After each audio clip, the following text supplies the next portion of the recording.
ქვეყანაში მიმდინარე მთავარი ეკონომიკური მოვლენების კომპეტენტური ანალიზი. ეთერში კაპიტალის დროა სანდრო ვებხვაძესთან ერთად.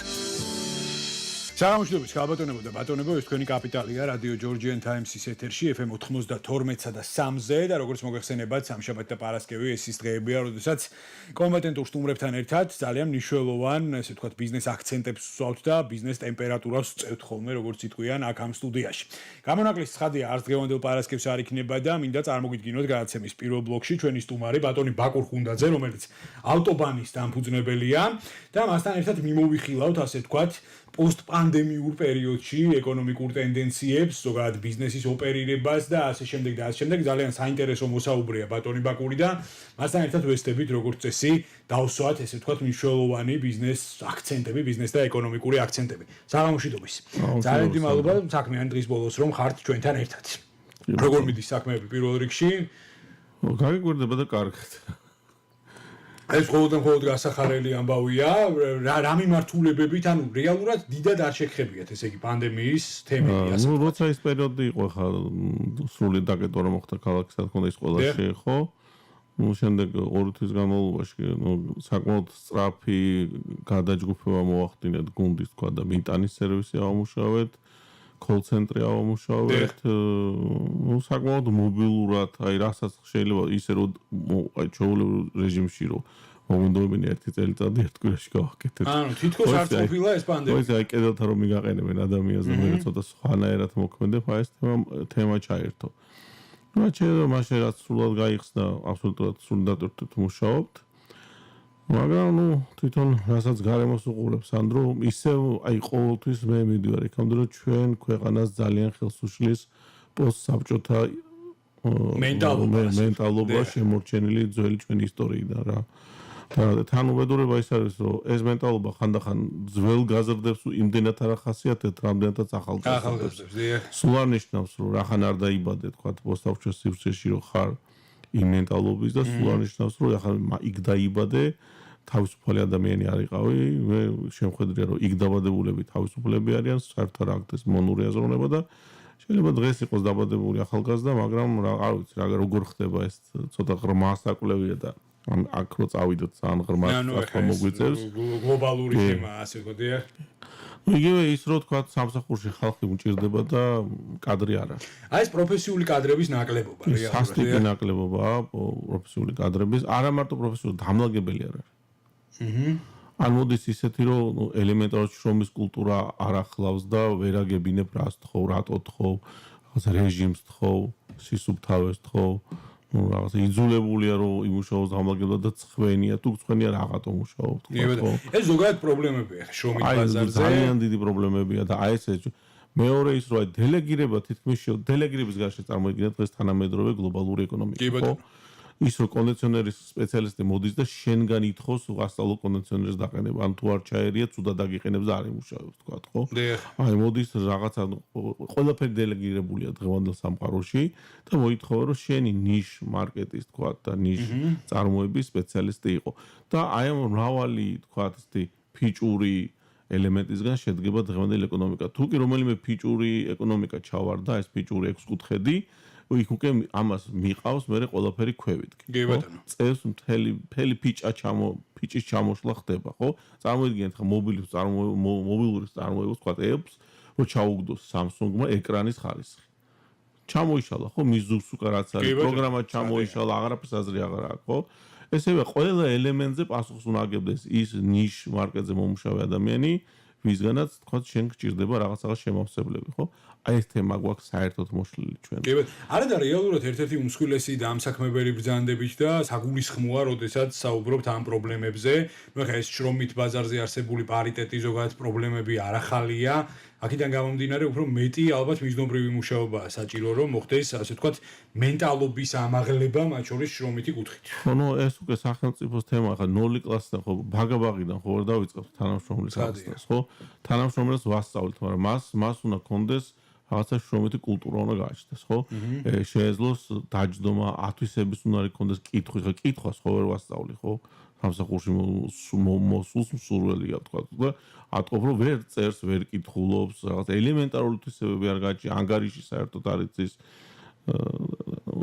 არა და მოდის ესეთი პრობლემები მიმართულებით, სადაც ნუ ყველაზე მოთხოვნა საჭიროა და ინჟინერული აზროვნება ჩვენს სფეროში საერთოდ ახლა 21 საუკუნეში დამთავრდა ხა თოხი და ბარის ცოდნა უბრალო ფერმერობა ძალიან ღრმა ფუნდამენტურ ცოდნას მოითხოვს განათლებას, სხვანაირად აქ აღარ გამოდის, ხო?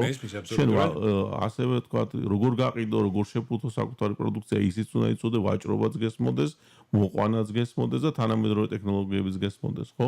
აი ეს გვარჯილას რო უყრიდენ ადრე და ეგ იყო მთელი სოფლის მეურნეობის თქვა მიდგომა, ეგრე დღეს შეუძლებელი გვარჯილა დაყრილ პროდუქტს ვერსად ვერ გაიტანდა, რა ის დაღაჭირდა. ხო, ეკონომიკამ სხვა ტენდენციები მოიტანა. მაგრამ ქართულმა გვარჯილამ რა გამოიწვია, ხო ხედავ ხელა აფეთქება გამოიწვია ეს პერიოდში.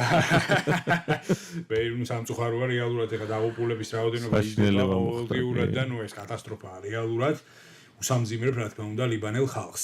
დავუბრუნდეთ ეხა პოსტპანდემიურ პერიოდს, ეხა რეალურად ბრძანდებით ძალიან ბევრი 65-მდე 75-მდე უკაცრავად სოფლიოში ცნობილი ავტომობილის იაპონელები, ესპანელები, იტალიელები, გერმანელები, ამერიკელები. რეალურად ამ პანდემიურმა თემამ კომუნიკაციის ნაწილი, მათ შორის ბიზნეს ურთიერთობების ნაწილი ამ კომპანიებთან რეალურად შეაფერხა თუ არა?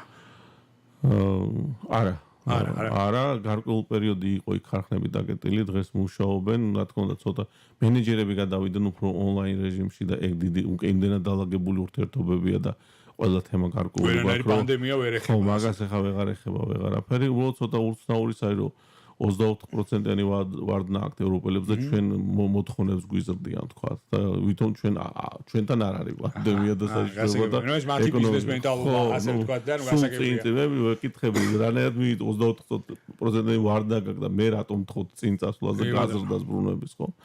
და ნუ მოიხსნა ყველანაირი თქვა დახმარება, მარკეტინგული დახმარება, ბონუსები მოხსნეს, ყველაფერი მოხსნეს. ეს რაღაც ეტაპებზე არის გაწერილი ალბათ რაღაც კონკრეტული ვარ 2000 თქვა აი 2020 წლის თემაა რა ალბათ მომავალში უბრალოდ არსებული ტრადიციები ჩაიხსნა საბონუსო სისტემის მარკეტინგული დახმარების გარკვეულ სარეკლამო მომსახურების თემებზე ჩახსნეს ახლა ნუ ეს არ არის იმდენი პრობლემა ჩვენ მართლა შიგნით უფრო გზნობთ ამ პრობლემას მეორე მოხმარებელი არის დღეს საოცრად აგრესიული. ჩვენ გვახასიათებს ის, რომ რაღაცა რო არ არის ჩვენს თავს, ისე ვაბრალებთ სხვას. აი ეს თემა დომინირებს საქართველოში, სანდრო, რომ მოხმარებელი თავის თქვა პრობლემას შენ პრობლემად ქმნის, გეჭხუბება, რაღაც ძალიან რთული გახდა მოხმარებელთან ურთიერთობა. იმდენად დაძაბულია ეს ეკონომიკური ამ კრიზისმა გამოიწვია და ფსიქოლოგიური დაძაბულობა და ну ჩვენ ვატარებთ ამ ხასიათს რო თქვა რაღაც ვეძებოთ განტევების ვაცი და სადაც მივდივართ იქ დასასრულს მაღაზია მომსწრე ექიმები არიან ყველა დამნაშავე რო შენ თქვა ავად გახდი სიცხე მაგიწია თუ რაღაცა ნუ საოპერაციო ხარ თუ რაღაც სხვა პრობლემა გაქვს რაღაც იქ ბოდიში და კრანი ონკანი გასკდა და წყალს უშვებს თას ამყაროა დამნაშავე იმიტომ რომ შენ ამ პერიოდში რაღაც პრობლემები გაქვს რა ეს ძალიან რთულია რა და თქვა რომ ეს უცხოელები აღნიშნავენ ამას რომ საოცრად აგრესიული გარემოა საქართველოში. ნუ ეხ ბოლო პერიოდში და გერმანელი სტუმარი მყავს სახში ცხოვრობს ჩემთან ბიჭი ახალგაზრდა. გერმანიაში ყველაზე დიდი გაზეთის მფლობელის შვილია რა და ჩემბიჩთან ერთად სწავლობს ბოსტონის უნივერსიტეტში და სხვა შორის რა უცნაური რაღაცაა ხო გერმანიიდან არიღებენ ამერიკელები თქვა ჩასულ ადამიანს ჩამოვიდა საქართველოში ორკვირიან პერიოდს გაივლისაგ და მე ერთად გაფრინდებიან საქართველოსთან ამერიკაში და საქართველოს გავლით უკვე ჰაბი გავხდით რა მწვანე ზონა გადასულს უკვე პირდაპირ უღებენ კარებს და უშვებენ ამას ეს გამოსახენებელია საერთაშორისო ასპარეზზე ნამდვილად მარკეტინგულად სწორად უნდა შეიკუთოს ეს ყველაფერი და აი ამ ბიჭმაც ხა პირველი რაც მითხრა რომ რატო ეს ხალხი ესეთი აგრესიულია და რატო ესეთი მძიმე ჰაერი ქალაქში ну ჰაერი ну ეხა ამას პასუხი მასივი პირდაპირ ჩემი თემაა და შენი ამბობს დიდი ხანია საუბრო და ვერ მივიყვანეთ ჩვენი ტექდათვალიერება ბორომდე ვერ შევასრულეთ ის მიზანი რაც ქონდა რა ხო ჩანს უკვე აქედან გამომდინარე შეუერაღებელი თვალისწინებით ჩანს რომ თბილისში დადის ძალიან ბევრი ტექნიკურად გამომართავი ავტომობილი და ბოლავს ეს მანქანები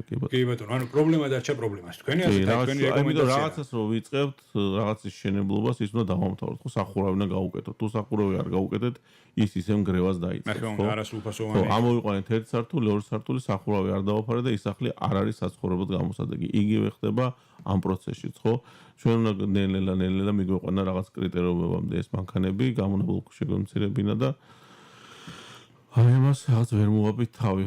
მართალია ჩაერთო პანდემიაც, იგივე ამის დროს, ამის გამკაცრებაზე და ამის ფიქრზე ალბათ არ იყო რაღაც გამართლება არის, მაგრამ ну რაღაცა იმდენ რამეს არის დღეს საქართველოს მოჭიდებული, რომ ჯობია ცოტა რაღაცას მოეჭიდოთ და დავამთავროთ რაღაცა, ვიდრე ბევრი თემა შემოვიტანოთ, იმდენი კანონმდებლობა შემოდის, იმდენი რესურსი, იმდენი შეფერხება იქნება, რომ ჩვენ თუ დღეს ეს ყველაფერი შევასრულოთ, გინდათ უსაფრთხოების, გინდათ შრომითი, თქვა ბაზრის რეგულირებაში, იმდენად გართულ და იმდენად რაღაც აი ყველაზე მაღალი ყველაზე მაღლა დავდეთ ჯოხს, სადაც დანიას, ფინეთს, შვედეთს, გერმანიას აქვს. ვედრებით ევროპულ წამყვან ქვეყნებს და 2:40-ზე გვინდა გადავხდეთ და სოფლიო რეკორდსმენებს ვდიოთ კუჩი და არა ვართ ამისთვის მზად რა. აბსოლუტურად ძალიან საინტერესოა ხოლმე როგორც ეს თქვენი რეკომენდაციები ამ კუთხით. მე მინდა რომ ახლო მომავალში ამ ტექნოლოგიებას განყენებულად დაუთმოს სხვათა შორის დრო და ამაზე აუცილებლად დაკვატიჟეთ. აი ვითხოვ სახელმწიფოსაგან როიძახდით 1,300,000 მანქანა, რამდენი მანქანა მიიღო ტექნოლოგიების თქვა სერტიფიკატი და რამდენი დარჩა, იმიტომ რომ მე სულ ვიძახდი 200-300,000 მანქანა არის მკვდარი ამ 1,300,000 და არ არსებობს უბრალოდ, იმიტომ რომ იმ 25 წლიანი პერიოდში, როდესაც მანქანების იმპორტი დაიწყო უცხოური მანქანების, იქ ის პერიოდი იმ თავში რაც შემოვიდა ის მანქანები ცოცხალი აღარ არის, დაიშალა განადგურდა, აღარ დადის უბრალოდ პასპორტები უდევთ ადამიანებს შეიძლება უჯრაში, სახლში და მეტი არაფერი. მანქანა აღარ არსებობს. კი ბატონო. ჩემზეც წერია მაგალითად ორი მანქანა, რომელიც 95 წელს ყავდა და 98 წელს ყავდა და ის მანქანა ვიცი რომ არ არსებობს, გენმინდობილობით გავყიდე და თუ მივალ პოლიციაში მეუბნებია რომ მანქანა თქვენზე არის დაწერილი და სად არის.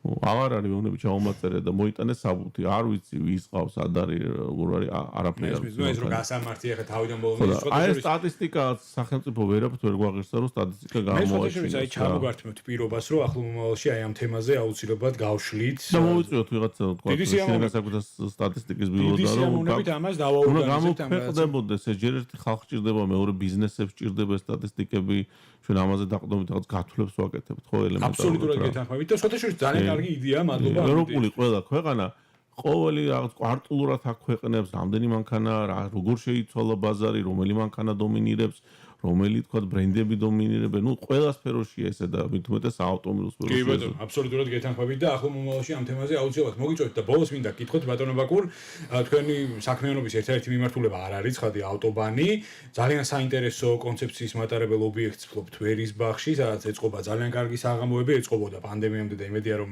ძალიან მალე განახლდება.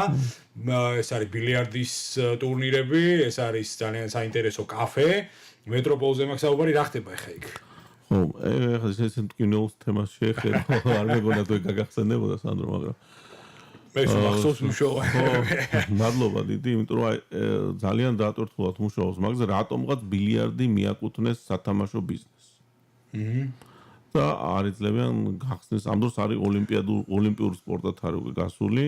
და რატომღაც აი 30-40 წლის წინანდელი ამ მენტალობით ჩართვლილი ამ სათამაშო ბიზნესში და მიკუთვნებულია კონკრეტულად სათამაშო ბიზნესს და რატომღაც გახსნეს ნებართვას არ გვაძლევენ. ეხლა დააბრუნებთ სამინისტროდან სამინისტროში, თქვა სპორტიდან ეკონომიკაში, ომბუდსმენიდან საად როგორ მაინც ბიუროკრატიას ხდებით. ამ წერილებს ხო ბიუროკრატია არის დღეს რაღაც დამძიმდა ბიუროკრატია და გადაწყვეტილებას ვერ იღებენ და თან უბედურება ის არის რომ ფართის ფლობელი ესეთივე სპორტული ფედერაცია რეალურად იმისი ბულინგის ზეწოლის ქვეშ ვართ, იმიტომ რომ გთხოვს გახსენით, რანაირად გავხსნათ ნებართვა არა გვაქვს, მაშინ გადაგვიხადეთ არენდა და რეალურად ერთი სპორტის ცდილობს მეორე სპორტის რაღაც ისეთი მიჭირხნა და თან ცუდი მდგომარეობაში. იმედია რომ რეალურად აი ეს გაჟღერებული მესიჯები თუნდაც დააჩქარებს მავანს გადაწყვეტილების მიღების ნაწილში. ვიცით რომ ბილიარდი აი სწორედ რომ ჩანაცვლება არის ამ თამაშის და აზარტული თამაშების და ცხადია. სხვათა შორის ეს სისტემაა, რომელსაც კიდევ აუცილებლად შევეხებით. მე დიდხანს არ დამიხვდი. ამაზე ცალკე შეიძლება. რა თქმა უნდა, მე აუცილებლად დავგეგმავთ ამ გადაცემების სპექტრს. ძალიან დიდი მადლობა მინდა გადაგიხადოთ.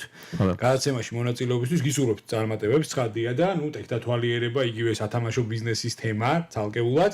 ეს სისტემებია, რომელსაც ახლო მომავალში აუცილებლად გავშლით, აი უკვე ვაანონსებთ კიდეც. ბატონი ბაკურ ხუნდაძე ავტობანის დამფუძნებელი საუბრობდა პირდაპირ ეთერში, რეკლამის შემდეგ დაუბრუნდებით პირდაპირ ეთერში, ასე რომ შორს არ წახვიდით.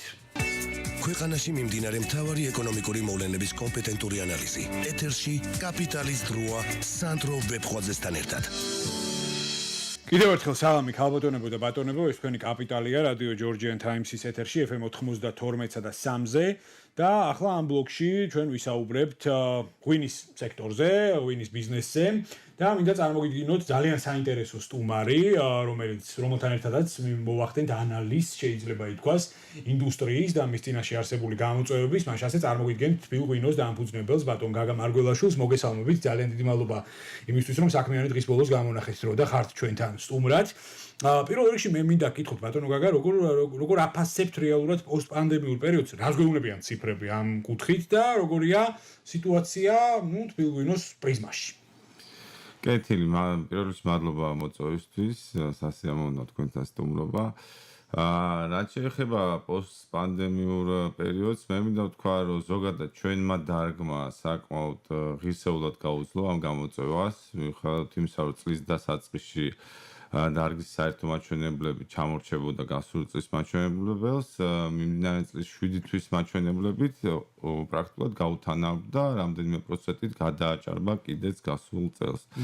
ჩვენ შემთხვევაში ჩვენ გაცლებთ უფრო უკეთესი სურათი გვაქვს თბილღვინოს მაგალითზე, იქიდან გამომდინარე, რომ ექსპორტის მაჩვენებლებში ჩვენ გვაქვს 20%-იანი ზრდა. 20%-იანი ზრდა, კი ბატონო. მოსალოცი ამბავია, რამ განაპირობა ციფრების თქვათ ესეთი პოზიტიური მონახაზი. როდესაც დაიწყო პანდემია, როგორც იცით, ყველა კრიზისის დროს გიწევს სიტუაციის სხვაგვარად აღქმა და მაგ დროს გამოჩნდება ხოლმე რაღაც დამატებითი შესაძლებლობები, რა თქმა უნდა. ეს გაყიდვების ზრდის დინამიკა რო გაჩენილიყო, ჩვენ მოგვიწია დამატებითი ფულადი რესურსების ჩასხმა ამაში. ჩვენ პრაქტიკულად თვითონ ჩვენ სტრატეგიულ პარტნიორთან, ჩვენ საერთაშორისო პარტნიორებთან მოგვიწია გადახედვა იმ რეკლამის, მარკეტინგის, ჩვენი ბრენდის პოპულარიზაციის პროგრამების და ამ ბიუჯეტების გაზრდა და რაღაც ახალი მიდგომების გამონახვაც კი დაგვჭირდა. ასე რომ აი ამან განაპირობა. საქართველოში სამწუხაროდ ეს სურათი უფრო მწვავედ აისახა, იმიტომ რომ მნიშვნელოვანი ვარდნა გვაქვს თითქმის 70%-იანი ვარდნა და ეს ლოგიკურიც არის, იმიტომ რომ ადგილობრივი გაყიდვები იყო დამოკიდებული იმ ტურისტულ ნაკადებზე, რესტორნებზე, რომლებიც დაკეტილი იყო აი პანდემიის პირველ ეტაპზე და მაგრამ მიუხედავად ამისა ადგილობრივ მომხმარებელში ბოთლის ღვინო გაცილებით უფრო პოპულარული ხდება წლიდან წლამდე და აქ ჩვენ რაც მოახერხეთ გავაკეთეთ ონლაინ მაღაზია რომელიც მუშაობს საქართველოს მასშტაბით და ჩვენ ადგილობრივ მომხმარებლებს სახლიდან გაუსწრებლად შეუძლიათ იყიდონ ღვინო. დიდი პოპულარობითაც სარგებლობს, დარწმუნებული ვარ. კი, სხვათა შორის საკმაოდ კარგი გაყიდვების არხი შევიძინეთ და ამან ოდნავ შეანელა ვარდნა, ასე ვთქვათ. კი ბატონო, არა ძალიან კარგია, მისასალმებელია და მოსალოცია. საექსპორტო ბაზრებზე მინდა გითხოთ ბატონო გაგა, ძირითადად რომელ ქვეყნებში გაგაქვთ პროდუქცია? პოსტსაბჭოთა სივრცე, რა თქმა უნდა, კვლავ რჩება აქტუალური, როგორც არის რუსეთი, ყაზახეთი, ბელორუსია, უკრაინა, თუმცა ჩვენ ვცდილობთ ამ ჩვენ წარსული გამოცდილებიდან გამომდინარე, რომ რუსეთის წილმა არ შეიძინოს ჭარბი დამოკიდებულება ექსპორტში და არ აღემატებოდეს დაახლოებით 25%-ს, თუმცა ესეც დიდი წილია, ჩემი აზრით. დიდი აქცენტი კეთდება ბალტიისპირეთის ბაზრებზე, რადგან ეს არის მზარდი ბაზრები, პოლონეთზე. აი ეს არის ის ძირითადი ბაზრები, სადაც ჩვენ ვახდენთ ღვინის ექსპორტს, თუმცა მთლიანი ექსპორტის გეოგრაფია აჭარბებს აზიის მიმართულებით 30 ქვეყანას. აი აზიის მიმართულებით თუ აზიის მიმართულებით რა თქმა უნდა იყო ჩინეთი, რომელიც წილი შემცირდა. გვაქვს ჩვენ ისეთი ბაზრები როგორც არის იაპონია, როგორც მახსოვს ხოთაშორის ჩვენი საუბარი ერთ-ერთი სადაც იაპონიის ბაზრისათვის ებაზრებოდა საუბარი. აი რა ხდება დღეს ამ კუთხით? იაპონიის ბაზარი არის ძალიან კონსერვატორული, ძალიან პატარა ბაზარი, მნიშვნელოვანი ასე ვთქვათ აქცენტების გაკეთება, რა თქმა უნდა ჭირდება ყურადღება, მაგრამ მნიშვნელოვანი რაღაც დასაყრდენის გაკეთება და გათვლების ამ ბაზარზე ჯერჯერობით ნაადრევია ქართული ღვინისთვის. ჩვენ რასაც ვაკეთებთ, ჩვენ სტრატეგიულად ხედავთ ძალიან სტაბილური დინამიკა არის ზრდის დასავლეთ ევროპის ბაზრებზე, როგორც არის იგივე ბალტიისპირეთი, იგივე პოლონეთი, იგივე გერმანია, ძალიან კარგი წარმატებები გვაქვს ჩვენ დიდ ბრიტანეთში, სადაც ჩვენ რამდენიმე პარტნიორი გვყავს და ერთ-ერთი არის ცნობილი ქსელი Marks and Spencer, რომელიც გულობს ჩვენი ქვევრის ღვინოს უკვე რამდენიმე წელია. და აი ამ დასავლეთ ევროპის ბაზრებზე ჩვენ ვცდილობთ, რომ სადაც ვართ, იქ გავიჩინოთ რამდენიმე პარალელურად, რამდენიმე სტაბილური პარტნიორი. აი ეს არის ჩემი აზრით მომავალი, იმიტომ რომ მიუხედავად საერთაშორისო ამ ეკონომიკური თუ პოლიტიკური კრიზისებისა, ეს ბაზრები აჩვენებენ სიმდგრადეს ყველაზე მეტად. კი ბატონო, ძალიან კარგია და მისასალმებელია, ცხადე ამ კუთხით წარმატებებს გისურვებთ. ლოკალურ ბაზარს რო დაუბრუნდეთ, ბატონო გაგა, მე მინდა გკითხოთ ხელისუფლების პარტნიორობის ასპექტზე. ეხლა ბიზნესის უმეტესობა მე დარწმუნებული ვარ, რომ პასუხი ამ შემთხვევაში ერთ და იგივე იქნება, რომ რაც ნაკლებად ჩაერევა მთავრობა რეალურად ბიზნესის ოპერირებაში, ბაზრის ოპერირებაში ეს მით უკეთესი იქნება.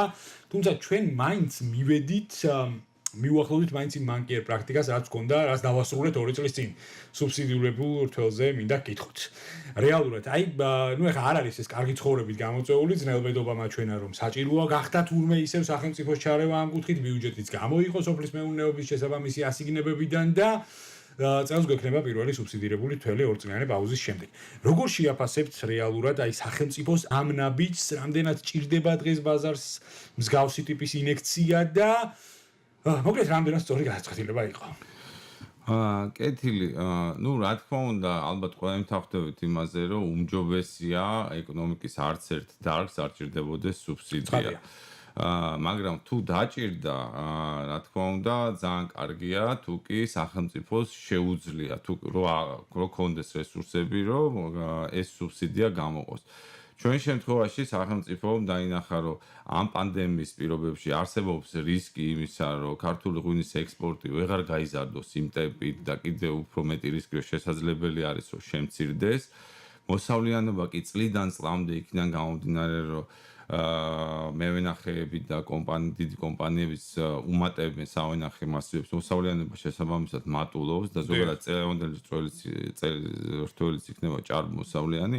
ამიტომ გაჩნდა რეალური ალბათ საფრთხე იმისა, რომ მოთხოვნა ყურძენზე იქნებოდა იმაზე ნაკლები შედარებით ვიდრე მიწოდება. ამიტომ ალბათ გაჩნდა ლოგიკური საჭიროება სუბსიდირებისა, თორე ყველას ჩვენ გვირჩევნია, რომ მიმოღვაწეოთ ისეთ დარგში, რომელიც არ საჭიროებს სუბსიდირებას. თუმცა კარგია, რომ სახელმწიფოს აქვს ეგ რესურსი და ჩვენ ეკონომიკას შეუძლია გაუძლოს ესეთ რთულ წლებს და დაეხმაროს იმ დარგებს, ამ შემთხვევაში, ჩვენ დარგს და გამოყოს სუბსიდია ყურძნის გამყიდველისთვის თუ უშუალოდ სხვა ინსტრუმენტი, როგორც არის მაგალითად ღვინის წარმოებულ კომპანიებს ეძლევა სასანსირო აიღონ საკრედიტო რესურსები, რომელთა საპროცენტო განაკვეთის სუბსიდირებას მოახდენს სახელმწიფო, რაც რა თქმა უნდა ეხმარება დარგს, ეხმარება გლეხს და ეს არ უნდა იყოს ხანგრძლივი, იმიტომ რომ ყველას გვინდა რომ ვიმოღვაწეოთ წარმატებულ მზარდ ისეთ დარგში, რომელსაც არ ჭირდება სუბსიდია. რა თქმა უნდა, ამაზე ორი აზრი არ არის და აბსოლუტურად გიდასტურებთ. მე სხვათაშორის როგორც თქვენი პირველი პასუხიდან გაირკვა, რეალურად, ციფრების კუთხით დაწერეთ ზრდა, რეალურად და ამ შემთხვევაში ნამდვილად პრობლემები არ არის და ეს მხოლოდ და მხოლოდ გვახარებს ყველას. რეალურად მაინტერესებს მაინც 2020 წლის გეგმები და დღის წესრიგი. შეცვალა თუ არა გარკვეულწილად ამ გლობალურმა პანდემიამ, მათ შორის იგივე საექსპორტო ბაზრებთან ურთიერთობის ჭრილში, თუნდაც იგივე ცალკეული ოპერაციული მენეჯმენტის ჭრილში, რა ტიპის გამოწვევების წინაშე დადებით და გადახედეთ თუ არა გარკვეულ გეგმებს. კი ბატონო, კარგი კითხვა ნამდვილად, იმიტომ რომ ჩვენი გეგმები 2020 წლისთვის რაც იყო, დღის წესრიგში ქონდა ჩვენ სავენახე მასივების ზრდა და მიუხედავად იმისა, რომ იყო პანდემიის პირობები, ჩვენ შევძელით, რომ გადავწყობილიყავით საოპერაციო კუთხით და მიუხედავად მაგისა, მაინც დავიმატეთ, გავაშენეთ დამატებითი 42 ჰექტარი კინძმარაულის მიკროზონაში, კერძოდ ენისელში, ეს გეგმა შესრულდა, ასევე ჩვენ ჯერ კიდევ 2019 წლიდან მოყოლებული ვსდით საწარმოს სიმძლავრეებს და წელს არ შევწყვიტეთ ეს პროცესი და გავზარდეთ ჩვენი საწარმოს სიმძლავრეები დაახლოებით 1 მილიონი ლიტრით, რაც საშუალებას გვაძლევს, რომ დაახლოებით 20%-ით უფრო მეტი ყურძენი მივიღოთ და გადავამუშავოთ ვიდრე შარშან, ანუ მაინც არ გავაჩერეთ ეს პროცესი.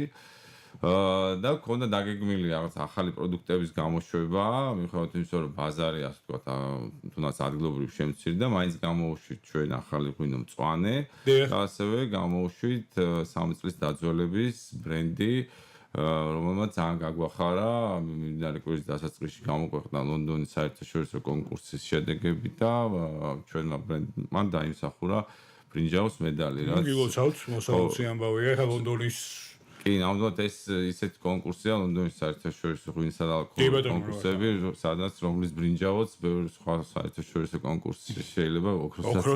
კი ბატონო. ამას იმიტომ ესე ვლაპარაკობ, იმიტომ რომ ქართველები უკვე განებივრებულები ვართ ღვინის მედლებით და კონკურსებით, თუმცა აი ბრენდის თანამედროვე კონკურსებში ბევრი медали არ აქვს. ჩვენთვის ეს პირველი იყო და ძალიან საამაყოა მოკლედ. გილოცავთ და გისურვებთ წარმატებებს.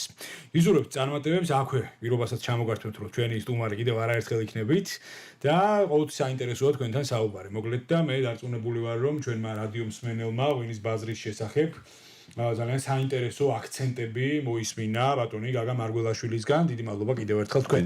ფილღვინოს სამფუძნებელი ბატონი გაგა მარგველაშვილი პასუხობდა გადაცემა კაპიტალის კითხვებს. რეკლამის შემდეგ დავბრუნდებით პირდაპირ ეთერში, ასე რომ შორს არ წახვიდეთ. ქვეყანაში მიმდინარე მთავარი ეკონომიკური მოვლენების კომპეტენტური ანალიზი. ეთერში კაპიტალის დროა სანდრო ვებხვაძესთან ერთად.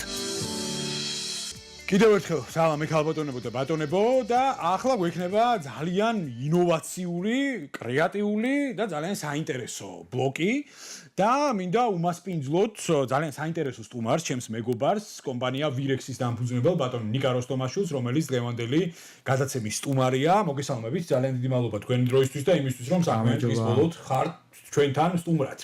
მოკლედ Virex-ის შესახებ შეიძლება ითქვას, რომ საზოგადოება უკვე ძალიან კარგად იცის სხვადასხვა ფორმატებიდან გამომდინარე. ეს არის სამ განზომილებაში დანახული რეალობა, ესეთი ოკულუსის სათვალე შეიძლება ითქვას, რომელსაც აგენერირებს ძალიან საინტერესო უკვე ბიზნესმენი შეიძლება ითქვას, სტარტაპერი, ბატონი ნიკა. მინდა გითხოთ, როგორია 360 გრადუსში დანახული პოსტპანდემიური პერიოდი. ეს არის ძალიან საინტერესო სხვა შორის რა ამ ყველაფრის ესე გააზრება. მით უმეტეს ჩვენი სფეროს წარმომადგენლის მიერ, იმიტომ რომ ჩვენ საერთოდ ესე ვართ ცნობილები, ხა მე სამეგობრო წრეში ვინც გვიცნობს, ახლოს ყველა დაახლოებით იციან რა, რამდენჯერ მოხდა ჩვენს ორგანიზაციის არსებობის განმავლობაში, როდესაც აი რაღაცა ძალიან დიდი გავაკეთეთ და აი რაღაცა ძალიან საერთოდ არაფერ შუაში რო არ არის და ჩვენთან კავშირში ვარ და ჩვენ გავლენის სფეროში საერთოდ რო არ არის, ესეთი რაღაცა მოხდა და საერთოდ ყველაფერი გააფუჭა. ოღონდ ეს არ მომხდარა ორჯერ სამჯერ, ეს ძალიან ბევრჯერ მოხდა ჩვენი არსებობის განმავლობაში და აი ხლა ეს ამ პერიოდშიც ისე იყო, რომ ჩვენ ხო სულ პრობლემა გქონდა ის, რომ ის პროდუქტი, რომელიც ჩვენ გქონდა, ის პროგრამა, რომელიც ჩვენ გავაკეთეთ, ის ყველაფერი რაც რითაც Virex-ი ბაზარზე გამოდის, პოზიციონირდება. კი ბატონო. ეს ყველა გვეუბნებოდა ამას და ნუ ფაქტებიც ამას მოწმობდნენ, რომ ცოტა ადრეა, ცოტა კი არა საკავოდ რამდენიმე წლით ადრე იყო. ქართული ბაზრისთვის ალბათ. არა მარტო ქართულისთვის, იმიტომ რომ ყოფილა მაგალითად აი თუნდაც ამერიკაში, სადაც Redwood-ში, სადაც აი ჩქებს მართლა ინოვაციები და ის არის მექა ამ ყველაფრის, თუნდაც თელ-ავივში იქაც კი ადრე იყო, რომ თავის დროზე, როცა ჩვენ ჩავიტანეთ ჩვენი პროტოტიპები და ეს MVP-ები, იქაც კი გითხრეს, რომ ხალხო თქვენ ცოტა შორს ხართ, ანუ ასწრებთ ბაზარს და ეს იყოს ყოველთვის გამოწვევა ჩვენთვის, რომ ჯერ უნდა დაგვემტკიცებინა ადამიანისთვის, რომ რას ვაკეთებთ, აგვეხსნა, ბაზარი რეალურად ჩვენ შევქმენით. ჩვენი პროდუქტის მიმართ ჯერ იყო და საგანმანათლებლო საქმიანობას ვეწეოდი და შემდეგ უკვე როგორც პროდუქციის ყიდით, ანუ ჯერ ადამიანს უნდა გააგებინო ეს რა არის და მე უნდა ლაპარაკო იმაზე, რომ მან ეს რაღაცნაირად არ შეიძინოს თუ რა ვიცი რაღაცა, არ ჯერ უნდა გაანათლო ის ასე ვთქვა. და ესეთი ექსტრემალურ პირობებში ყოფნა ხო გვიწევდა და მიუხედავად ამისა, მოხდა ისე, რომ ერთხელ დავჯექით და ვთქვით, რომ ვა, რაღაცა მე მგონი რომ გავიყვანეთ ბოლოში, იმიტომ რომ კონტრაქტები ისეთები გქონდა, რამდენიმე რომ ანუ კონტრაქტი რო დადებულია და უკვე რაღაცა ანუ სოფლიოს წამყვანი საერთაშორისო გამოფენები ტურიზმში, როდესაც თქვა არიან შენი მომხმარებლები, როდესაც ანუ ეს ყველაფერი თან დოკუმენტალურად გაფორმებული და უბრალოდ ბერლინში არის პირველი წლის ჭრილში რო დავინახოთ, ხო? ანუ პირველი გამოფენა იყო ბერლინში, უკვე ყველაფერი ნაყიდი, შეკვეთილი რაღაცა და უკვე უნდა წავიდეთ და რამდენიმე დღით ადრე აი ეს ჩაიკეტა ყველაფერი, ჩაიკეს ყველაფერი, მოხდა ყველა გამოფენა, გადაიდო, ჩაიშალა. აი აბსოლუტურად ყველაფერი თუ კი რაიმე ჩვენ ბიზნესთან დაკავშირებული იყო და ჩვენი შემოსავლის წყარო წარმოადგენდა, ყველაფერი გააჩერდა, დღემდე გაჩერებული არაფერი ის არაფერი აღარ არსებობს. და ასე უცბად შევჩით ესე ამ ქაღალდების ამარა ქართული ბაზრის ამარა. კი, ქართული ბაზრი, თუმცა რომელიც ასევე გაჩერებული იყო, ანუ იგივე ტურიზმის ეროვნული ადმინისტრაცია, მაგალითად ერთწლიანი კონტრაქტი რაც ჩვენ გქონდა, აბსოლუტურად არანაირი აზრი არ აქვს იმას, იმიტომ რომ ესეც ეხებოდა საერთაშორისო გამოფენებს. ჩვენ ხომ ასე ვართ, ჩვენ საქართველოში კი ვქნით ამ ყველაფერს, მაგრამ მოხმარება ამისი ხდება საზღვარგარეთ. საზღვარგარეთ, კი ბატონო. და აი ასე ანუ აღმოჩნდით რაღაცა ესეთ პირობებში, რომ რა ვქნათ. ისე შესაძლოა თქვენ ახსენეთ ახლა ტურიზმის ეროვნული ადმინისტრაცია. ყველა აქებს უბრალოდ მთავრობას რომ ის კარგი კრიზის მენეჯერი აღმოჩნდა, კარგი შეთავაზებები გააჟღერა ბიზნესთან მიმართებაში. მით უმეტეს მაშინ, როდესაც ტურიზმის ადმინისტრაცია ანონსებს ცალკეულ კამპანიებს, იქ ფოტოხელოვნების ცალკე მიმართულება ჩართო, ცალკე უწილად მოახდინა სხვადასხვა სექტორების გაერთიანება, ასე ვთქვათ, ტურიზმის პოპულარიზაციის ჭრილში. მე მგონია, რომ თქვენი პროდუქტი ძალიან კარგად ილინკება ტურიზმის ეროვნული ადმინისტრაციის ცალკეულ, ასე ვთქვათ, ოფერებთან და ხო არ ყოფილა გარკვეული მონახაზი? ჩვენ ორი შეხვედრა გქონდა. თუმცა შეხვედრა დარჩა თუ კონკრეტულად ნაბიჯები? აი იდეაში საუბარი იყო იმაზე, რომ აი გადავაქციოთ ეს ლაპარაკი კონკრეტულ ნაბიჯებად, მაგრამ ნუ ჯერჯერობით არ გადადგმულა. შესაძლოა მომავალ სამშაბათს მარიამ ქრივიშვილი გასტუმრება და აუცილებლად დავუსვა ამ კითხვას. თუმცა მე ესმის ესეთი რამ, რომ ეს არის გმირი ორგანიზაცია, რომელმაც აი ჩვენ როდესაც ამ ქვეყანაში ესეთი კრიზისული სიტუაცია იყო და ეს კარანტინები და ასე შემდეგ, უბრალოდ არ ჩანს რამხელა საქმე გააკეთა ამ ორგანიზაციამ, რამდენი შავი საქმე, ასე ვთქვათ, გააკეთა ამ ორგანიზაციამ, რომელიც თავისუფლად შეეძლო, მაგალითად მე დარწმუნებული ვარ, მარიამ შეეძლო ეს საქმეები აეცდინა. ეთქვა რომ ეს ჩემი საქმე არ არის. იდეაში არც არის. ხო, კი ბატონო, შეიძლება არც იყო, მაგრამ ეს ახლა ეს ხო არ არის ახლა ძალიან მაღალი შეგნების, ძალიან ესეთი მაღალი რანგის სამოქალაქო შეგნება, პასუხისგებლობა გამოიჩინეს და ნუ ხა როდესაც ტიტანიკი იძირება, ხო? ახლა იქ რაღაცა რესტორანში ჭაღირო გასასწორებელია და სკამებია არეული. ეს ახლა რაღაც მომენტში შეიძლება არც არის პრიორიტეტული, ხო? მაგრამ ნუ აღარ ჩაიძირა ეს ტიტანიკი და ახლა ჩვენ ველოდებით რომ ახლა ჩვენამდეც მოვა ეს ასე ვთქვათ ყურადღება და რაღაცა იქნებ მივხედოთ უკვე სერიოზულად ქვეყნის მარკეტინგს, იმიტომ რომ მომენტი ასეთი არის. ახლა ჩვენ რა გავაკეთეთ, ხო? ანუ რო შევრჩით ესე ამ ქაღალდებს ერთ-ერთზე და რო არაფერი რეალურად არ მოხდა, მოვიფიქრეთ ესეთი რამე რომ მოდი ხო არ დავფოკუსირდეთ ამ ვირტუალურ ტურიზმზე, ხო? და ისედაც ხალხი ვერ მოგზაურობს და ვირტუალური ტურიზმი ახლა სწორედ ის რაც აი უნდა მეკითხას ვათაშორის. შენ ვიჟენში თავიდანვე ეს იყო რომ მოდი რა, ანუ ადამიანებს მივცეთ საშუალება რომ დაათვალიერონ თუნდაც საქართველოს ადგილები, თუნდაც სხვა ქვეყნების სახლიდან გაუსვლელად, აი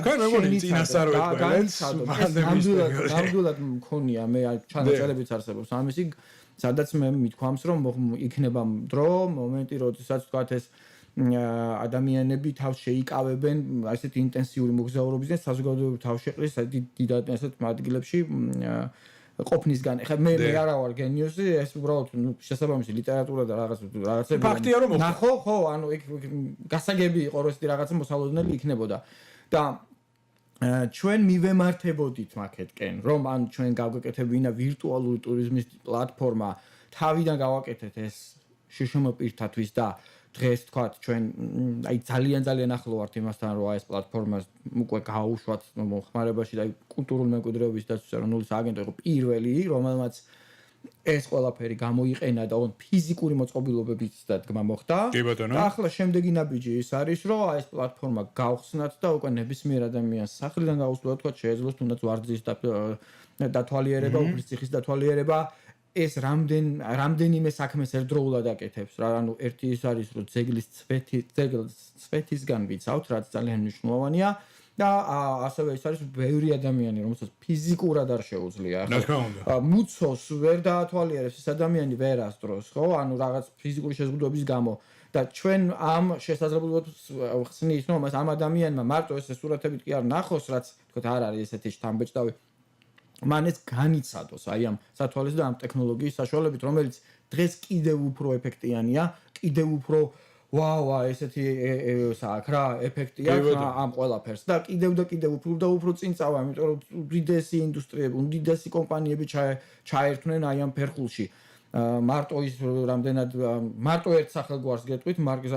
ზაკერბერგი ანუ Facebook-ის ფლობელი რომელიც უშუალოდ კურირებს ამ ყველაფერი გასაგებია რეალურად და ანუ აი სათვალეების განვითარება ხარისხის გაზრდა და ასე შემდეგ ანუ ჩვენ ახლა დავიწყეთ შექმნა იმისი რომ ადამიანებმა სახლიდან გაუსვლელად ამ სათვალეებისაც აქვს და ახლა ძალიან ბევრი იყიდება უკვე და ისე აი ამ დიდი კომპანიების დამსახურებით რომლებიც უშვებენ ესეთ სათვალეებს და მოხმარებლებს თავაზობენ ანუ აქ ფასიც სხვათა შორის გასაოცარი იყო ისეთი რომ ისე გაიზარდა მოთხოვნა ვირტუალური რეალობის სათვალეებზე რომ ფასი გასამმაგდა წარმოიდგინეთ ანუ მოწყობილობა რომელიც $200 ღირდა $600 გახდა და გაყიდულია დღეს თქვათ ახალს ვერ შეიძენთ უნდა შეიძინოთ მეორადი და ეწევა უკვე ტრენდი მეორადი და ორმაგ ფასში თან ადრე ახალი რაც ღირდა ორმაგი ღირს დღეს ახლა ეს მე დარწმუნებული ვარ რომ ეს ფასები დარეგულირდება იმიტომ რომ ყოველთვის ჭარბი მოთხოვნა იწვევს მიწოდებასაც ასევე საბაზრო ეკონომიკაა ჩინელები ძალიან აქტიურობენ ამ მიმართულებით უშვებენ ახალ ესე თქვა კოპიებს ამ სათვალეების და რაც საბოლოო ჯამში ბაზარზე აი ამ სათვალეების პენეტრაციას უკვე ძალიან ზრდის და ჩვენ უკვე როგორც მობილური ტელეფონი ხო ანუ ადამიანს რო და მობილურ ტელეფონზე აპლიკაცია რო შეგიძლია გამოუშვათ ჩვენ ასევე დღეს ხელგვეწიფება ამ სათვალეების ნებისმიერი პლატფორმისთვის გამოუშვათ აპლიკაცია რომელიც მაგალითად ახლა ვაკეთებთ მეღვინეობის შესახებ ცალკე experience მახსოვს სხვა შორის ჩვენ დასაუბრები გვაქვს ამაზე კი ბატონო გავაკეთეთ ახლა პირველი აპლიკაცია დავაპაბლიშეთ კარგი გამოხმაურება ქონა ახლა გავაკეთებთ აი სრულ experience რომელიც შეიძლება იმასაც კი გაყვეს თვითონ ბოთლს ან ბოთლს ყიდულობ მოყვება სათვალეები და ამ სათვალეებში გნახულობ რეალურად საიდან მოვიდა ეს ღვინო გელაპარაკება თვითონ ის ადამიანი ვინც დაწურა ვინც არის მფლობელი ამ კომპანიას ესეც შეიძლება თქვა იმ გარემოში იმ ვენახში საიდანაც ეს ყურძენი არის აი ბევრი რამ აი ესეთი თავგადასავალები რომელიც რაღაც პროდუქტთან არის ასოცირებული და პირველ რიგში რა თქმა უნდა ტურიზმთან დაკავშირებული იქნება ეს ყველაფერი მაგალითად თბილისი რომელიც თბილისის მერიასთან თანამშრომლობით თბილისის აპლიკაცია გავაკეთე და ბევრმა ადამიანმა ცხოვრებაში საერთოდ პირველად გაიგო რომ ესეთი ქალაქი არსებობს და აი ეს ვირტუალურ რეალობაში დაათვალიერა და არის კომენტარები ეს ანუ ეს ყველაფერი რაღაც კონვერჟენში ანუ კონვერსიაში უკვე გადასულია რომ არიან ადამიანები რომლებმაც საერთოდ არ იცოდნენ საქართველოს შესახებ თბილისის შესახებ და დღეს უკვე აი ელოდებიან როდის შეიძლება რომ ჩამოვიდნენ და ეს ყველაფერი რეალურად ნახონ თუნდაც არ ნახონ აქ უკვე რაღაცა შედეგი არის და აქ უკვე სიგნალი არის რომ ამის კეთება ღირს. კი ბატონო. ხო, რომ ჩვენ პოპულარიზაციას ვახდენთ უბრალოდ რა, ჩვენი ქვეყნის ჩვენი კულტურის და იმ ამბის, იმ თავგადასავალის, იმ განცდების, რომელთანაც კავშირში არის ჩვენი კულტურა, ჩვენი იდენტობა, ჩვენი თუნდაც ეკონომიკა და ეს ყველაფერი. კი ბატონო. რა ვიცი, აი მე უბრალოდ ეს რაღაც მოკლე ამბავი გითხარით. რამხელა თქვათ რაღაცა ჩაგვივარდა და ახლა რამხელა ამბის წინაშე ვდგავართ რომ ჩვენ თუმცა მე დარწმუნებული ვარ რომ მოლოდინებიც დიდია, გეგმებიც მასშტაბურია, იმიტომ რომ ვიცი რომ ულევი კრეატივის მქონე ადამიანი ხართ.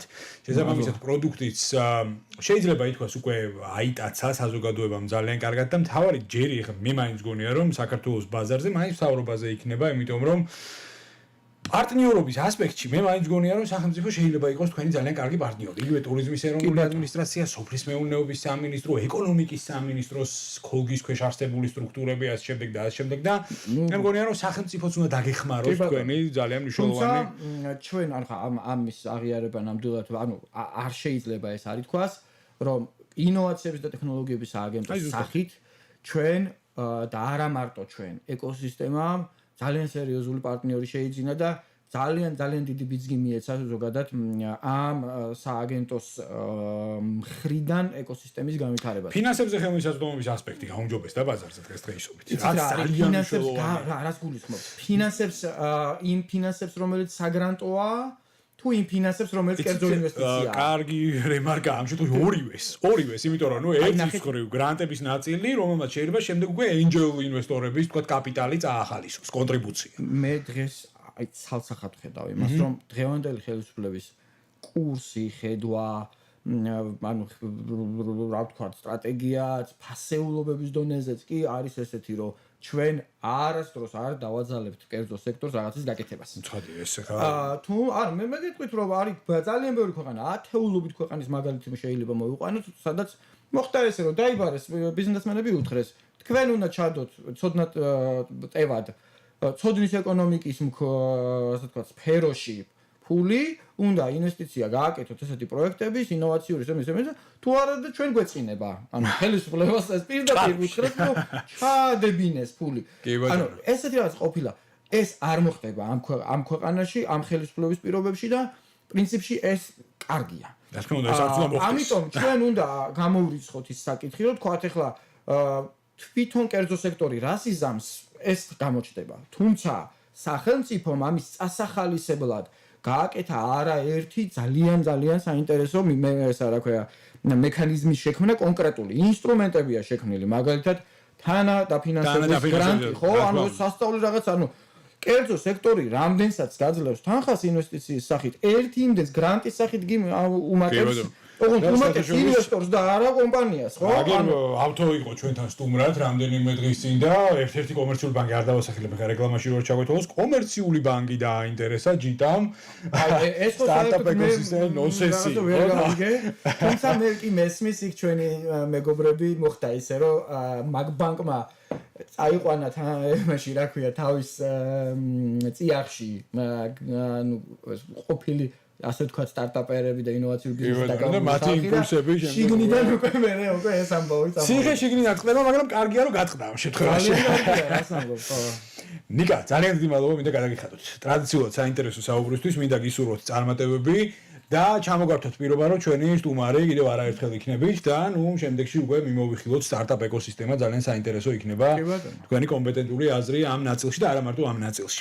კომპანია ვირექსის დამფუძნებელი ბატონი ნიკა როსტომაშვილი პასუხობდა გადაცემა კაპიტალის კითხვებს, მე ამით დაგემშვიდობებით, ბედნიერ უქმეებს გისურვებთ. ქვეყანაში მიმდინარე მთავარი ეკონომიკური მოვლენების კომპეტენტური ანალიზი. ეთერში კაპიტალის დროა სანდრო ვებხვაძესთან ერთად.